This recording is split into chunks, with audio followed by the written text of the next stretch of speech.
The Trial of Sekhemas is one of the toughest challenges in the entirety of Path of Exile 2.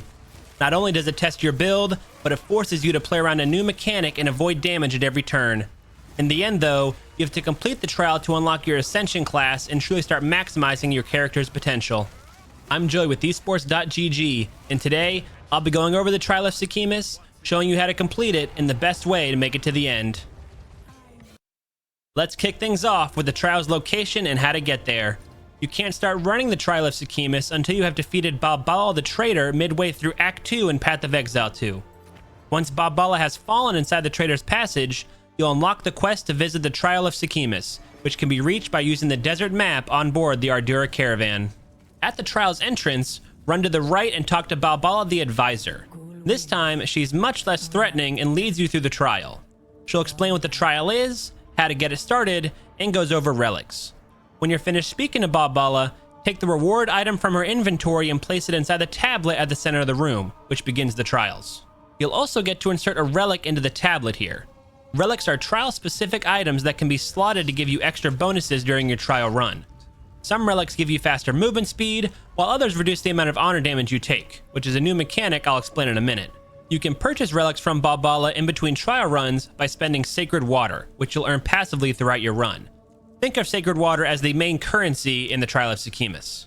Balbala also sells boons, which are more trial items that offer even more bonuses you can use. These also cost Sacred Water to buy and can help more than relics, as you don't need to slot these into the tablet and they generally offer better bonuses. Once the reward and first relic have been slotted into the tablet, you'll be able to start the first room of the trial. However, before you head inside, it's vital that you understand how the honor mechanic works in Path of Exile 2. Honor is a secondary health bar in the trial, and you're given a maximum number of honor when you begin a new run. The max honor you start with is the sum of your current life and energy shield bars. So if you have 400 life and 50 energy shield, you'll start the trial with 450 honor. This number can be increased if you level up during the course of the trial, but other than that, the max will remain the same. While you start with your max honor, you likely won't end with the same amount. That's because every time you take damage from an enemy or trap in the Trial of Sekhemas, your honor takes a hit. Unlike your HP bar though, honor doesn't restore over time. Instead, you can only refill honor in between trial rooms, but not even that's a guarantee. If you run out of honor from being hit too much in the trial, your entire run comes to an end. The Trial of Sekhemas is a one-life dungeon, so if you run out of honor or lose all your HP, you're sent back to the very beginning of the trial. So it's extremely important to watch your honor bar and make sure you're not getting hit too often from enemies or traps. Fortunately, honor damage is reduced the closer you are to an enemy. So if you are going to get hit by an enemy, you want it to be as close to them as possible. As for getting damaged by traps, that always deals a solid chunk of honor. So make sure you're paying attention to the traps and working through them carefully throughout the trial. With the honor mechanic out of the way, the next thing you have to worry about in the trial are the rooms themselves. You have to go through 8 total rooms to complete the Trial of Sekhemas. These rooms can be centered around 5 different objectives, and they're named the Gauntlet Trial, the Hourglass Trial, the Escape Trial, the Ritual Trial, and the Chalice Trial. Each of these trials has a different goal, and the game tells you what it is when you enter the room. All of them can be fairly tough though, so here's a quick rundown of each. The Gauntlet Trial requires you to reach the end of the room, but to do that, you need to go through gates and use levers to open them. The levers are located all around the room, so you have to navigate everywhere to find the levers you need. The Hourglass Trial just makes you last for 1 minute against a non-stop horde of enemies. Running around the arena to waste time and not take damage is the best strategy here. The Escape Trial has a crystal at the start of it, and you need to interact with the crystal to get the trial going. This starts a timer and you need to reach the next crystal before the timer runs out. Keep interacting with the crystals as you find them until you reach the end of the room. You can easily see where the crystal goes next by following the gold streak after you interact with one. The Ritual Trial forces you to destroy a number of gateways and the ritual casters that are keeping them open. There are 2 casters you need to kill before the gateway is destroyed, and there are usually 5 or 6 gateways before the end of the room. Finally, the Chalice Trial makes you kill enemies in the direction of where the chalice points you. However, the enemies you need to kill are rare monsters, so this trial is one of the harder ones to complete. Fortunately, you are able to curve how difficult the rooms are before you enter them. At the tablet where you select the next room you go into, you can see if the room has any added difficulty. The room will state that monsters have extra health, or you start it with a curse, for example.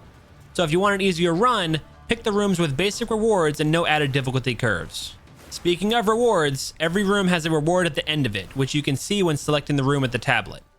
Most of the time, the reward will be a sacred water fountain, which gives you free sacred water, an honor shrine where part of your honor is restored, or a bronze, silver, or gold key. The keys are used to unlock rewards in the final trial room. The easier rooms have more basic rewards, so stick with those to make your time in the trial less of a headache. Of course, if you're low on honor, the honor shrine is the best way to go. After completing 7 rooms in the Trial of Sekhemas, you'll come across Rattlecage the Earthbreaker, the final boss of the trial. Rattlecage is a huge fiery boss that is quite slow and has some massive AoE attacks.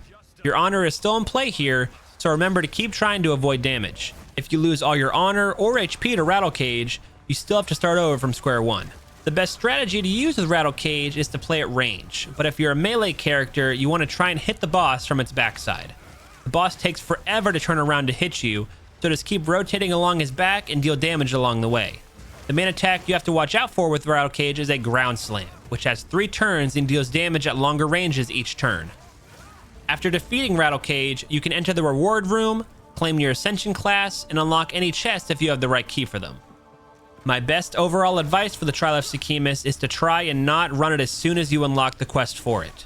The trial is optional, so you don't have to complete it to keep progressing in the main story. My suggestion is to fully complete Act 2, which will put you around level 30 to 32. The final boss in Act 2 of POE2 is Jamanra the Abomination, and we have a video dedicated to that boss on the channel if you end up struggling with him as well.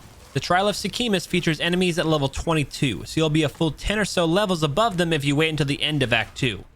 This makes the trial much more trivial, as you can blow through enemies without taking too much honor damage. If you want to complete the trial as easily as possible though, you can join a party and run the trial in a group. There are always public parties running the trial, so find one using the social menu in POE2 or create your own party. Make sure you're looking at the level requirements of the party before joining one though, as some players at higher levels run it just to earn rewards. And that's all I have on the Trial of Sekhemas and Path of Exile 2. If you managed to squeak by on the trial, let us know how you did it down in the comments below.